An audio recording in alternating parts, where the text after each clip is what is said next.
Hello students. तो आज हम पढ़ेंगे फिज़िक्स 11th क्लास का फर्स्ट लेसन, जिसे physics and scope of physics के नाम से जाना जाता है। तो उसमें सबसे पहला हमारा टॉपिक होगा व्हाट इज़ फिज़िक्स। तो फिज़िक्स आप पहले से पढ़ते आ रहे हैं।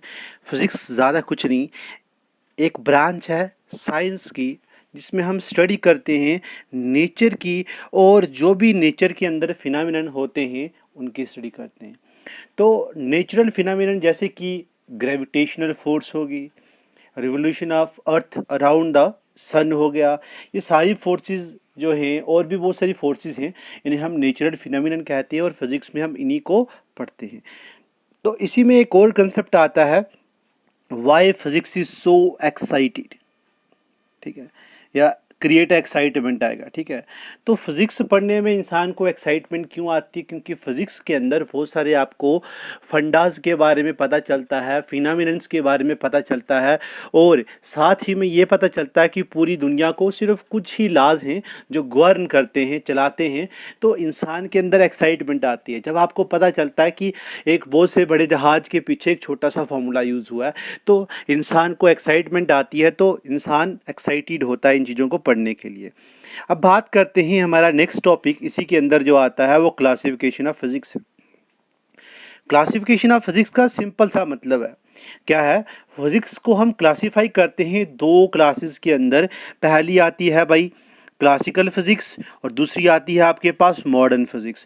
क्लासिकल और मॉडर्न में डिफरेंस क्या है? बिल्कुल सिंपल कंसेप्ट है, आप सिर्फ डेट याद रखें 1905।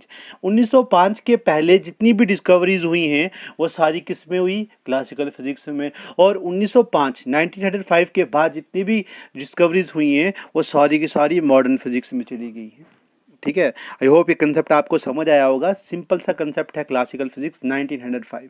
और 1905 में एक और अच्छा कंसेप्ट हुआ था, काम हुआ था। आइंस्टाइन ने mass and energy relation equation दी थी, जो आप आगे जाके पढ़ोगे। तो हम चलते हैं अपने नेक्स्ट कंसेप्ट पे। हमारा नेक्स्ट कंसेप्ट है ब्रांचेस। किसकी ब्रांचेस? क्लासिकल फिजिक्स में और मॉडर्न फिजिक्स में क्या क्या डिफरेंसेस वगैरह है, हम उनके बारे में जानेंगे। तो इसी तरह से हमारे पास पहली ब्रांच आती है भाई मैकेनिकल फिजिक्स और मैकेनिक्स। नाम सबने सुना है। होता क्या है?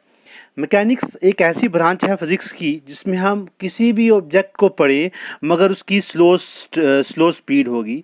क्या स्पीड होगी? स्लो स्पीड होगी। याद रखिए, किसी भी ऑब्जेक्ट की स्टडी करें और उसकी स्पीड क्या हो? स्लो हो, उसे आप मैकेनिक्स कहोगे। उसके बाद आती है भाई रिलेटिविटी। रिलेटिविटी जो है हमारे पास, ये ब्रांच है किसकी? मॉडर्न फिजिक्स की। दोनों में डिफरेंस आपको अभी पता चल जाएगा, इसी दो ब्रांचेस से पता चलता है। कैसे? देखिए कि रिलेटिविटी एक ऐसी ब्रांच है फिजिक्स की जिसमें हम स्टडी करते हैं किसी भी ऑब्जेक्ट की, मगर ऑब्जेक्ट हाई स्पीड पे होगा और उसकी स्पीड लाइट की तरह होगी। दुनिया की अभी तक जो हम जानते हैं सबसे ज़्यादा फास्ट स्पीड जो है ऑब्जर्व की गई है वो किसकी है? लाइट की है। तो इसमें हम उन ऑब्जेक्ट की स्टडी करते हैं जो स्पीड ऑफ लाइट के साथ कंपेयर किए जा सकें, मतलब बहुत तेज़ चलते हों, उनकी हम स्टडी इसमें करते हैं रिलेटिविटी में। तो एक में स्लो स्टडी, एक में फास्ट स्टडी, डिफरेंस देखा। उसके बाद चलते हैं हम नेक्स्ट ब्रांच पे, हमारी है क्वांटम फिजिक्स। ये आगे जाके हायर क्लासेस में और आज के टाइम पे ज़्यादा इसी के ऊपर रिसर्च हो रही है, ठीक है। ये वहीं पे पढ़ी जाती है। क्वांटम ज़्यादा कुछ नहीं है, सब एटॉमिक पार्टिकल की स्टडी करने को, सब एटॉमिकल पार्टिकल्स की स्टडी करने को हम क्या कहते हैं? फिजिक्स की केमिस्ट्री में भी आप यूज़ करोगे। सब एटॉमिकल फिजिक्स होती क्या है और इसमें क्या क्या सब एटॉमिकल पार्टिकल्स होते हैं, उनके बारे में बात करते हैं। सबसे पहले सब एटॉमिकल पार्टिकल की बात करें तो हमारे पास आता है इलेक्ट्रॉन, और आता है प्रोटॉन, और साथ में आता है न्यूट्रॉन। क्या आता है? न्यूट्रॉन। ये तीन हमारे पास जितने भी हैं ये क्या हैं? सब एटॉमिकल पार्टिकल। इन्हीं की स्पीड, इन्हीं की वेलोसिटी, वेट, मास वगैरह को पढ़ने को आप क्या कहोगे? क्वांटम फिजिक्स कहोगे। And it is also the branch of physics. Next है हमारे पास most important concept, scope of physics. देखिए, स्कोप का मतलब है कि फिजिक्स कितनी वास्ट है, कहाँ तक फैली है, किन किन जगहों के साथ जाके वो मैच करती है, मतलब कहाँ कहाँ तक पहुंची है, और हमें उसी को डिस्कस करना है यहाँ पर। तो सिंपल सी बात है कि हम जानते हैं कि फिजिक्स के अंदर हमने मास ऑफ यूनिवर्स निकाला है। क्या निकाला है? Mass of universe. एक माइक्रो काम किया है ना, तो मैक्रो काम किया है ना, बहुत बड़ा यूनिवर्स है, उसका मास निकाल के रखा है। उसी के कंपैरिजन पे हमने मास ऑफ क्या निकाला, मास ऑफ इलेक्ट्रॉन। ठीक है, इलेक्ट्रॉन ऐसी चीज़ से हम देख नहीं सकते, इतनी छोटी सी चीज़ का मास निकाला। देखा कितनी वास्ट है फिजिक्स। उसके बाद हम बात करते हैं आगे और कंसेप्ट, जैसे कि इसने फिजिक्स में हमें बताया है कि हमने डायामीटर ऑफ यूनिवर्स निकाल दिया। ठीक है, और डायामीटर ऑफ इलेक्ट्रॉन, जिस चीज़ को देख नहीं सकते उसके बारे में हमने जाना, उसके अंदर की चीज़ों के बारे में जाना। This is the scope of physics. ठीक है, आई होप ये आपको समझ आ गया होगा। आगे आपको फिजिक्स में पढ़ना है भाई relation of physics with the branches, other branches of sciences. जैसे फिजिक्स का रिलेशनशिप बायोलॉजी के साथ है, केमिस्ट्री के साथ है और एस्ट्रोलॉजी के साथ है। ठीक है, बात करते हैं क्या, बायोलॉजी। फिजिक्स का रिलेशनशिप बायोलॉजी के साथ किस तरह से है, क्यों है। देखिए, आप यूज़ करते हैं वहाँ पर माइक्रोस्कोप। ठीक है, क्या यूज़ करते हो, माइक्रोस्कोप अपनी लैब वगैरह में।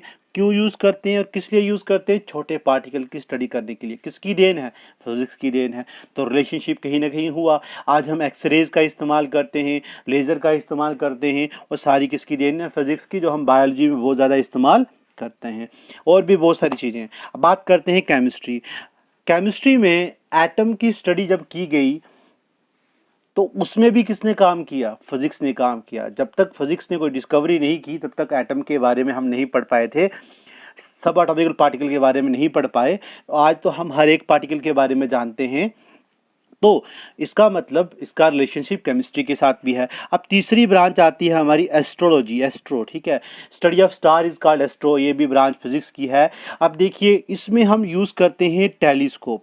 ज़मीन पे बैठे बैठे हम स्टडी करते हैं, कंपेयर करके, मेजर करके पढ़ते हैं, या साइज वगैरह के बारे में पढ़ते हैं। किसके किसके साइज पढ़ते हैं, स्टार्स की, उनकी पोजीशन के बारे में जानते हैं।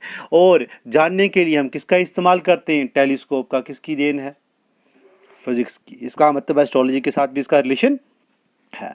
अब चलते हैं आगे, जो हमारा कंसेप्ट है वो है relationship of physics with society.